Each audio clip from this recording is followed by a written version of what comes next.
China ये कहता है कि साहब ठीक है, जो पुराने पेट्रोलिंग पॉइंट्स हैं हमारी भारत से बात हो गई है और जो 2020 के समर के पहले जो पेट्रोलिंग पॉइंट्स थे हम बैक वहां पे जा रहे हैं। इसका मतलब क्या है? प्रधानमंत्री जी ने यह बोला है कि भारत की 1 इंच जमीन भी चीन के हाथ में नहीं है। अगर प्रधानमंत्री जी पार्लियामेंट में ये कह रहे हैं 1 इंच जमीन नहीं दी, फिर आप कह रहे हैं हमारे 20 बंदे वीर गति को प्राप्त हो गए, ये स्टोरी क्या है? क्या इसमें विरोधाभास है? गांधी का देश बोलते ही पाकिस्तान ने 8 हफ्ते आजादी के 8-9 हफ्ते बाद अक्टूबर के महीने में अपने बंदे भेज दिए ट्राइब्समैन। हमने तकरीबन 38,000 स्क्वायर किलोमीटर जमीन अक्साई चेन वाली ये चाइना को खो दी। राष्ट्रीय स्वयंसेवक संघ के मेंबर है।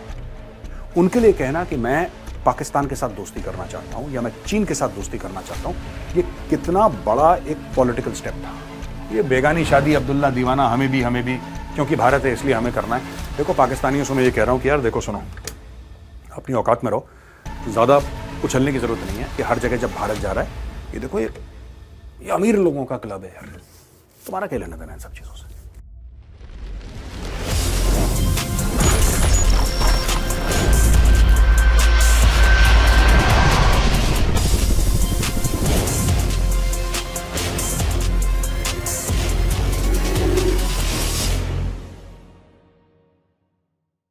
जय हिंद दोस्तों, मैं हूं मेजर गौरवारी और आप देख रहे हैं द चाणक्य डायलॉग्स। इस वीडियो को लाइक करिए, हमारे चैनल को सब्सक्राइब करिए, बेल आइकन दबाना बिल्कुल मत भूलिएगा। दोस्तों, मोदी जी वापस देश में आ गए हैं और ब्रिक्स का समिट समाप्त हुआ है। काफी लोगों की यह डिमांड थी कि मेजर साहब ये पूरा हमें जरा कॉन्टेक्स्ट समझाइए, हो क्या रहा है। अब कल हमने बताया था कुछ आपको, लेकिन people want an in depth analysis. आखिर चाइना पीछे हटा क्यों? कारण क्या थे चाइना के पीछे हटने के? कौन कौन सी ऐसी शक्तियां हैं जिनमें तनाव है, जिनमें खिंचाव है? देखिए, मीडिया आपको एक चीज बताता है और मीडिया में जो एंकर्स हैं उनकी गलती नहीं है। मैं ये नहीं मानता कि उनकी ज्यादा गलती है, क्योंकि वो डिपेंड करते हैं किसी और के ऊपर कि कोई रिसर्च करके उनको देगा। प्लस आज एंकर को एंटरटेनमेंट के बारे में बोलना है, फिर आधे घंटे के बाद उसको पॉलिटिक्स के बारे में बोलना है, फिर कहीं कोई दुर्घटना हो गई उसके बारे में बोलना है, बीच में जियो पॉलिटिक्स का भी है। तो 24 घंटे की न्यूज साइकिल में 15 चीजें आती रहती हैं ऐसे ऐसे। अब वो बेचारा क्या क्या देखेगा। लेकिन स्पेशलाइज्ड कंटेंट हम आपको कोशिश करते हैं यहां पे देने की, समझाने की। तो दोस्तों, ये ब्रिक्स हुआ, ये हुआ कजान रशिया में। अब ये जो ब्रिक्स समिट है, इसके अंदर ही सारा का सारा खेल चल रहा है। ब्राजील, रशिया, इंडिया, चाइना और साउथ अफ्रीका, ये 5 इमर्जिंग इकोनॉमीज हैं। सबसे पहले ये ब्रिक था, BRIC, फिर साउथ अफ्रीका को ऐड करा तो ये ब्रिक्स हो गया। तो these are the emerging economies. ये इकोनॉमीज वो हैं जो बिल्कुल पोल पोजीशन ले रही हैं, बढ़ रही हैं, तेजी से बढ़ रही हैं। और ये कुछ साल पहले ये टर्म गोल्डमैन सैक्स के एक इकोनॉमिस्ट ने कॉइन करा था। गोल्डमैन सैक्स आप जानते हैं, उसके एक चीफ इकोनॉमिस्ट थे, उन्होंने एक टर्म कॉइन करा था टू डिस्क्राइब इमर्जिंग इकोनॉमीज। अब इसमें पाकिस्तान कह रहा है कि हमें भी ब्रिक्स का हिस्सा बनाओ, तो जिससे मुझे हंसी आ रही है कि पाकिस्तान इकोनॉमी नहीं है तो इमर्जिंग इकोनॉमी कहां से बन सकती है पाकिस्तान। तो एनीवे, इसको हम छोड़ते हैं दोस्तों। अब आते हैं अगली स्लाइड में। चाइना यह कहता है कि साहब ठीक है, जो पुराने पेट्रोलिंग पॉइंट्स हैं हमारी भारत से बात हो गई है और जो 2020 के समर के पहले जो पेट्रोलिंग पॉइंट थे हम बैक वहां पे जा रहे हैं। इसका मतलब क्या है? अब दोस्तों, मैं आपको यह बताना चाहता हूं कि जैसे मीडिया वाले कई लोग बात करते हैं ना कि सब पेट्रोलिंग पॉइंट हम क्या वहां पे पेट्रोल कर पाएंगे जहां पे पहले करते थे? जो लोग घास चराने जाते थे, हमारे जो भेड़ बकरी लेकर जाते हैं, क्या वहां पे वो जा पाएंगे? या फिर जो बफर है, नो मैन्स लैंड है, ये सब आप इन सबको एक कोने में रखिए। सबसे पहली बात यह है, अनाउंसमेंट ये हुई है कि 2020 के जो पहले जो हमारे पॉइंट्स थे जहां पे हम लोग पेट्रोलिंग करते थे, वहां पे हम कर पाएंगे। मैं विस्तार से आपको और बताऊंगा कि कौन कौन सी किस किस तारीख को किस किस सन में क्या क्या अग्रीमेंट चाइना के साथ हुई। जस्ट बेयर विथ मी, मैं आपको पूरा समझा दूंगा। दोस्तों, एक गलवान के बारे में तो आप जानते ही हैं, बच्चा बच्चा भारत का जानता है। 16 बिहार यूनिट थी। अब यह बड़ा मीडिया में सवाल आ रहा है और पॉलिटिशियंस जो नेता हैं ये सवाल पूछ रहे हैं कि साहब एक बात बताइए, प्रधानमंत्री जी ने यह बोला है कि भारत की 1 इंच जमीन भी चीन के हाथ में नहीं है। मतलब 2020 की बात कर रहे हैं, 1 इंच जमीन भी चीन के हाथ में नहीं गई। अगर 1 इंच जमीन भी चीन के हाथ में नहीं गई तो हमारे 20 भाई वीरगति को प्राप्त क्यों हुए? सवाल जायज़ है और मैं सवाल का जवाब देता हूं। पहली बात तो यह है कि यह बोला जा रहा है कि ऐसे गलत बात कर दी पार्लियामेंट में, झूठ बोल दे। किसी ने झूठ नहीं बोला, ये सारी बातें सच हैं और मैं आपको बताता हूं क्यों सच हैं। देखिए साहब, चाइनीज ने पूरी कोशिश करी, अब हम गलवान की, क्योंकि यहीं पे 16 बिहार का एक्शन हुआ था, कर्नल बाबू की आपको याद होगी, संतोष बाबू की, तो यहां पे एक्शन हुआ था। एक्शन क्या था, अब मैं आपको यहां पे आराम से ऐसे समझाता हूं, ठीक है ना। फॉर एग्जाम्पल ये लाइन है, ओके, यहां पे पीएलए है, यहां पे इंडियन आर्मी है, ये ऐसी एक लाइन मान लीजिए आप, ठीक है। ये पीएलए है, ये इंडियन आर्मी है। जो लाइन ऑफ एक्चुअल कंट्रोल है दोस्तों, जिसको हम लोग कहते हैं ना लाइन ऑफ एक्चुअल कंट्रोल, ऐसी कोई लाइन है नहीं ग्राउंड पे, ठीक है।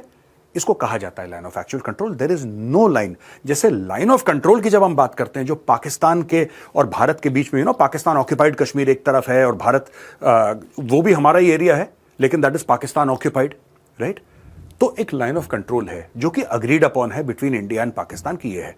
लेकिन यहां पे line of actual control, there is no line of actual control. ये परसेप्शनल है। परसेप्शनल यानी कि चाइना समझता है, फॉर एग्जाम्पल चाइना समझता है कि ये लाइन ऐसी है, भारत समझता है कि ये लाइन ऐसी है, और दोनों में अभी तक कोई अग्रीमेंट नहीं हुआ, ना चाइना में ना भारत में ये अग्रीमेंट हुआ नहीं। भारत ने कई बार चीन को बोला है कि आप अग्रीमेंट कर लो, एक लाइन तय हम लोग कर लेते हैं, फिर आपके लिए भी आसानी हो जाएगी, हमारे लिए भी, जो लेना देना जो सब खत्म करो यार एक बार।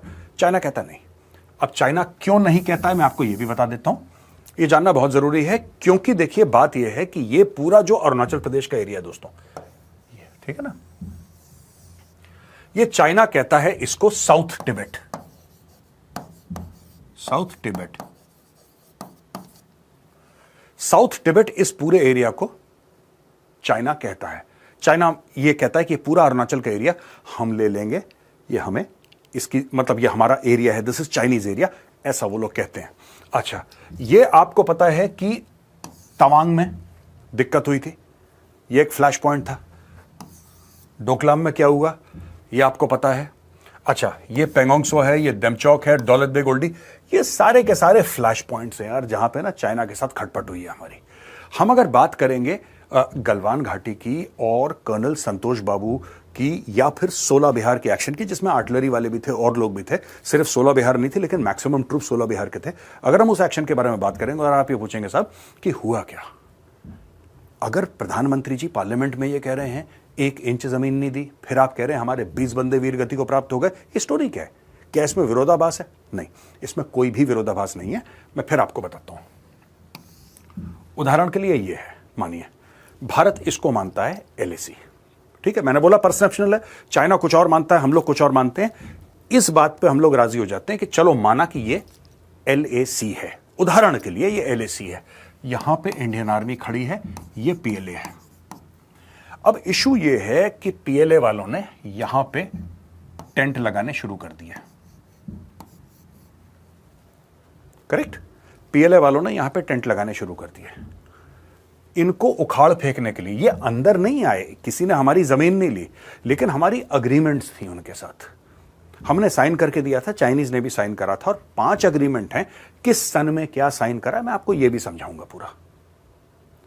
इसमें यह हुआ है कि ये इंडियन आर्मी की फिर टीम गई इनको उखाड़ फेंकने के लिए, और यहां पे हुई झड़प। झड़प में हमारे 20 भाई वीरगति को प्राप्त हुए। चाइना ने पहले मना कर दिया कि हमारा तो कुछ हुआ ही नहीं है, हमारे एक बंदे को खरोच नहीं आई। फिर 1-1.5 साल के बाद बोला नहीं नहीं यार हमारे 4 मर गए यार। फिर बाकी इंटेलिजेंस एजेंसीज, रूस ने, अमेरिका ने, सब ने खोद के निकाला, बोला साहब इनके 55 से ज्यादा मारे गए, लेकिन चाइना ने माना ही नहीं, चाइना ने माना ही नहीं। तो दोस्तों ये मैं आपको बताना चाह रहा था हुआ क्या। वी विल मूव बैक, ये 2020 के जो पॉइंट्स हैं उधर हम वापस जा रहे हैं, यानी कि जहां पे बीच में ऐसा था कि ठीक है आप यहां तक पेट्रोलिंग नहीं करोगे, हम यहां तक पेट्रोलिंग नहीं करेंगे, अब जैसा पहले था वैसे ही होगा। तो we are back to square one, पहली चीज ये। अब दोस्तों ये थोड़ा सा मुझे आपको इतिहास बताना पड़ेगा, क्योंकि जब तक ये इतिहास नहीं समझाऊंगा आपको समझ में नहीं आएगा कि टेलीविजन पे लोग बोल क्या रहे हैं। It's very important to have a historical background. 1962 की लड़ाई में हमने तकरीबन 38,000 स्क्वायर किलोमीटर जमीन अक्साई चेन वाली ये चाइना को खो दी। ये सच है, कि 38,000 स्क्वायर किलोमीटर हमारी आज की जमीन 1962 से चाइना के पास है। चाइना ने वो जमीन पे कब्जा कर लिया था, ठीक है ना। ये फॉरवर्ड पॉलिसी थी दिसंबर 1961 में, aim to establish Indian military outpost along the line of actual control to assert India's territorial claim and deter Chinese advances particularly in Aksai Chin and other disputed Himalayan regions. ये जो फॉरवर्ड पॉलिसी थी नेहरू जी की, इसका काफी criticism हुआ है कि साहब एक तरीका था करने का।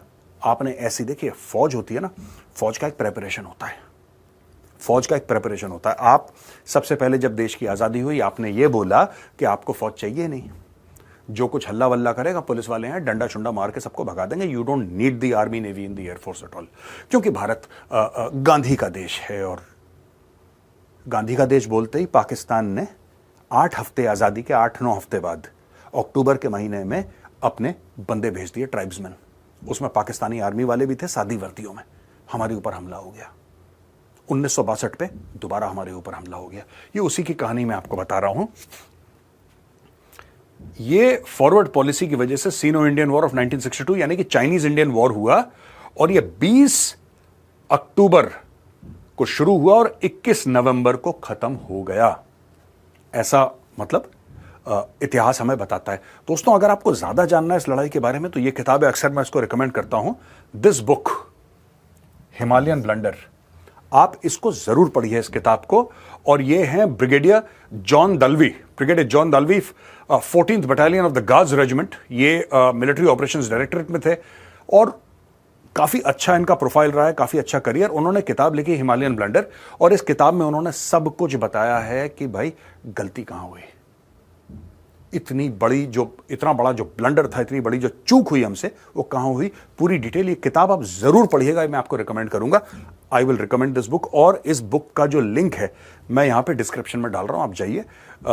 बहुत पुरानी किताब है। जब मैं कमीशन हुआ था 1994 में, तब मुझे किताब दी गई थी 1994 में, तब मैंने किताब पढ़ी थी। इस किताब को रोकने, इसको बैन करने की कोशिश, बहुत इस किताब के पीछे पॉलिटिक्स हुई है कि किसी तरीके से सच्चाई ना निकल जाए सामने। पर किताब आपके सामने है, लिंक पे जाइए जरूर, डू बाय दिस बुक। अब दोस्तों, एक और चीज मीडिया में जब से पूरी बात हुई है ना, लाइन ऑफ एक्चुअल कंट्रोल पे चीजें ऐसी हुई वैसी हुई, तो मीडिया में बड़ी उथल पुथल है। बिरयानी खाने चले गए लाहौर, झूला झूल लिया शी जिनपिंग के साथ। पहले बिरयानी की बात करते हैं, फिर झूले की बात करते हैं, ठीक है दोस्तों। ये कहते हैं कि इनके साथ बिरयानी खा ली यहां पे। अब ये है जो फोटो है, ये जब शपथ ग्रहण के लिए बुलाया था, शपथ ग्रहण के लिए बुलाया था। और ये है जब नवाज शरीफ के घर में शादी थी किसी की, उन्होंने रिक्वेस्ट करा तो प्रधानमंत्री मोदी ने कहा कि मिल लेता हूं, ठीक है। ये फोटो है जब शी जिनपिंग से मिले थे भारत में 2014, और यहां पे भी शी जिनपिंग, ये देखिए। अब ये स्टोरी क्या है? भारत ने पूरी कोशिश करी, मोदी जी ने पूरी की पूरी कोशिश करी कि यार देखो, हम अपने पड़ोसी नहीं बदल सकते, हम अपने पड़ोसी नहीं, पाकिस्तान जहां पे वहीं पे रहेगा, चाइना जहां पे वहीं पे रहेगा। You can't change them, you have to get along. अब प्रधानमंत्री मोदी, लोगों ने यह नहीं समझा कि एक ऐसा इंसान जिसने 13 या 14 साल की उम्र से आरएसएस के मेंबर रहे हैं, राष्ट्रीय स्वयंसेवक संघ के मेंबर रहे हैं, उनके लिए कहना कि मैं पाकिस्तान के साथ दोस्ती करना चाहता हूं या मैं चीन के साथ दोस्ती करना चाहता हूं, यह कितना बड़ा एक पॉलिटिकल स्टेप था। अपनी पॉलिटिकल, जिसको कहते हैं एक्विटी कह लीजिए, उसको लाइन पे लगा के बोलना कि नहीं यार। इंटरनल क्रिटिसिज्म यही, जब वाजपेयी जी गए थे मीनार पाकिस्तान, तब उनका भी क्रिटिसिज्म हुआ था कि आप क्यों जा रहे हैं, लेकिन करा, बोला कि नहीं यार, क्योंकि हम अपने पड़ोसी नहीं बदल सकते, हमें किसी ना किसी तरीके से इनके साथ मिलजुल के चलना पड़ेगा। पाकिस्तान ने उड़ी वाला हमला कर दिया, फिर पाकिस्तान ने पुलवामा कर दिया, तो फिर सर्जिकल स्ट्राइक हुई या फिर बालाकोट हुआ, जो भी हुआ, और यहां पे गलवान हुआ। गलवान के अलावा भी यहां पे there were so many other, Tawang का incident, all that thing happened. So China के साथ, दोनों नेबर्स के साथ एक्सपीरियंस हमारा दोस्तों बहुत खराब रहा, लेकिन कोशिश करनी पड़ेगी यार आपको। जब आप प्रधानमंत्री पहली बार बने हैं, आपको एक सिंसियर कोशिश करनी पड़ेगी कि यार मैं अपनी तरफ से एक बार कोशिश करूंगा। अपनी तरफ से। कहीं दुनिया ये ना बोले कि साहब आप तो एक नोशन लेकर आए हैं, अपना प्री कंसीव नोशन आपके दिमाग में है कि नहीं साहब ये तो ऐसा ही है, ये तो है। एक बार धोखा मिलेगा ना, कोई बात नहीं, एक बार ईमानदारी से कोशिश, और वो कोशिश की गई दोस्तों।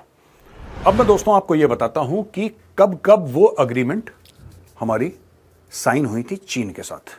अच्छा, मैं भी था लाइन ऑफ एक्चुअल कंट्रोल पे, हमें इसके बारे में पता ही नहीं था। मुझे यही लगता था कि क्योंकि नॉर्मल हम लोग वेव करते थे, आते लगता था I had no idea at all ये अग्रीमेंट के बारे में। शायद हमें सिर्फ ये बोला था कि तुम्हें क्या करना है, तो हमें ये आदेश क्लियरली पास ये हुए थे कि तुम्हें क्या करना है।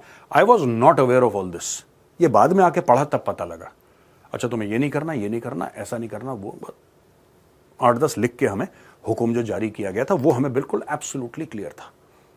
ठीक है, पहली एग्रीमेंट 1993 में हुई बीजिंग में, और इंडिया के prime minister P V Narasimha Rao ji और चाइनीज प्रीमियर ली पेंग, ये दोनों थे।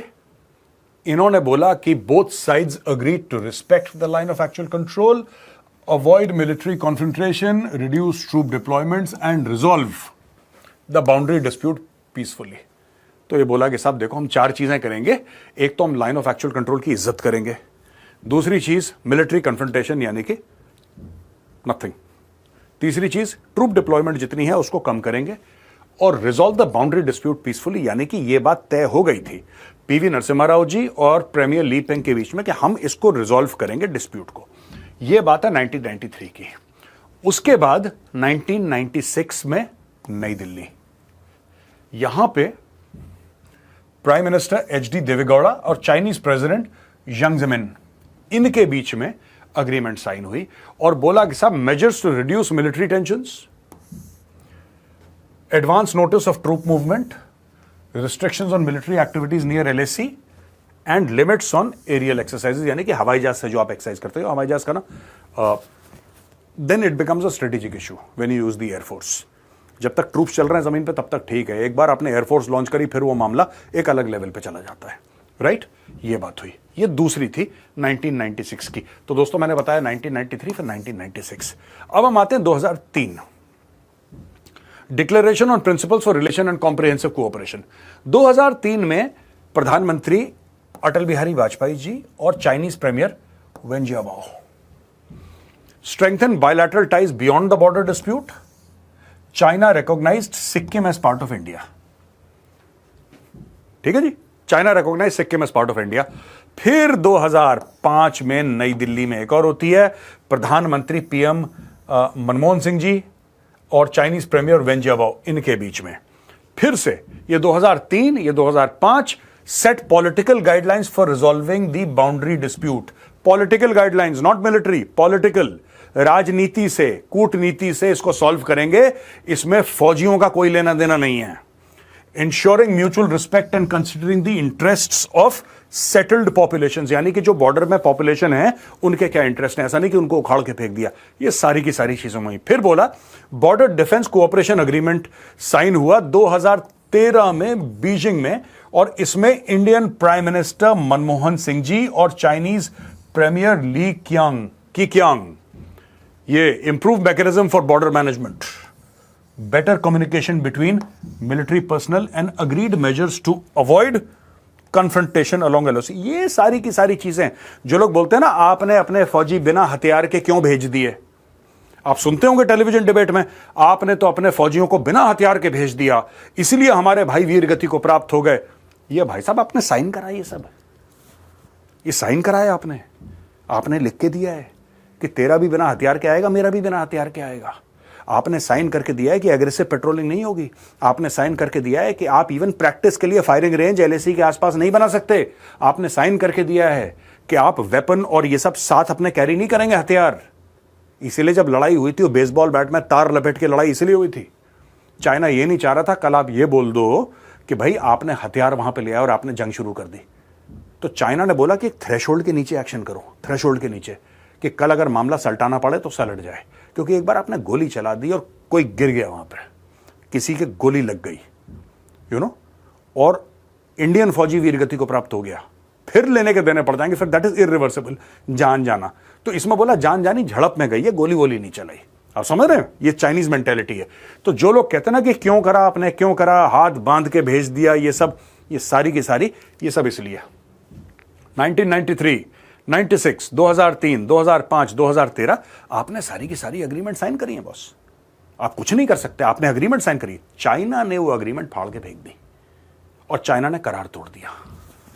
समझ रहे मेरी बात? चाइना ने करार तोड़ दिया। अब दोस्तों हमने शुरुआत करी थी ब्रिक्स से कि ब्रिक्स में क्या हुआ। आपको याद होगा फर्स्ट स्लाइड ब्रिक्स के बाद, मैं लास्ट स्लाइड भी आपको ब्रिक्स की दिखाऊंगा, लेकिन ब्रिक्स में जो हो रहा है ना वो समझाने के लिए मुझे आपको मैप दिखाना जरूरी है। ये फ्लैश पॉइंट्स हैं, आपको पता है यूक्रेन में क्या हो रहा है, यू आर वेल अवेयर। ये इधर क्या हो रहा है, यू आर वेल अवेयर। यहां क्या हो रहा है, यू आर वेल अवेयर। आपको सब कुछ पता है। मैं दोबारा ये बात रिपीट नहीं करूंगा, लेकिन मैं सिर्फ एक बात बोलूंगा कि ये जो चाइना है ना, चाइना के लिए बहुत जरूरी है कि जब ये मैटर ठंडा हो जाए और ये मैटर ठंडा हो जाए और ये मैटर ठंडा हो जाए, तो चाइना और भारत के बीच में लड़ाई का माहौल ना हो। राइट? लड़ाई का माहौल ना हो। क्यों? क्योंकि अमेरिका मीलों मील दूर है, हजारों मील दूर है, इंडिया बगल में है। आप ये नहीं कह सकते कि वर्ल्ड के लार्जेस्ट पॉपुलेशन वाला देश भारत, जो कि एक न्यूक्लियर पावर है, जिसकी बहुत तगड़ी फौज है, जिसकी इकोनॉमी वर्ल्ड की फास्टेस्ट ग्रोइंग लार्ज इकोनॉमी है, आपने उससे पंगा ले लिया। और उससे तो पंगा ले लिया जो कि आप आज ले रहे हो, बाय द वे। आज पंगा ले रहे हो आप भारत से, आप सल्टा रहे हो, लेकिन फिर भी पंगा ले रहे हो। वो सब एक लेवल पे चाइना। लेकिन अगर अमेरिका और यूरोप मिलकर चीन के ऊपर हावी हो जाते हैं, माना कि ये सारा मामला सेटल हो गया यार, आपका मामला सेटल हो गया है, सब सेटल हो गया, यहां पे शांति है, यहां पे शांति है, तो अमेरिकन कहां क्या देखेंगे? American will turn towards China. When they turn towards China, which they will turn towards China in 2025, आप लिख के ले लो, आज की डेट आप नोट कर लेना कि मेजर गौरव आर्या ने बोला था, they will turn towards China. जब ये चाइना की ओर देखेंगे और बोलेंगे कि यार ये हमारा सबसे बड़ा नेशनल सिक्योरिटी थ्रेट है, पहले इसको ठोको या इसको घेरो, ठोको भी ना तो इसको घेरो, उस समय चाइना नीड्स कि यार कम से कम ये जो लाइन ऑफ एक्चुअल कंट्रोल है भारत के साथ, कम से कम वहां पे शांति हो यार।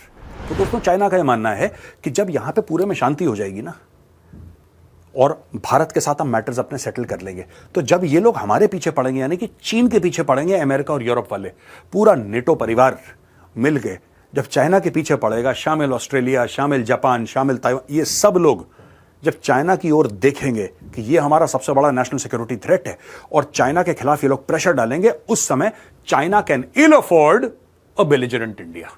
दे कैन इल अफोर्ड। फिर चाइना इतना नहीं झेल पाएगा। चाइना स्ट्रांग है, चाइना इकोनॉमिक सुपर पावर है, लेकिन चाइना इतना बड़ा तुर्रम खान नहीं है कि 10 लोगों से दुश्मनी मोल ले। इसलिए वो चाहता है कि सबसे पहले इंडिया के साथ मैटर सेटल करो। मैं एक और चीज कह रहा हूं आपसे, हमें कॉम्प्लिसेंट होने की जरूरत नहीं है, ना चाइना पे भरोसा करने की जरूरत है। राइट? आप भरोसा किसी के ऊपर, क्या आप अमेरिका के ऊपर भरोसा कर सकते हैं? बिल्कुल नहीं। क्या आप यूरोप के ऊपर भरोसा कर सकते हैं? बिल्कुल नहीं।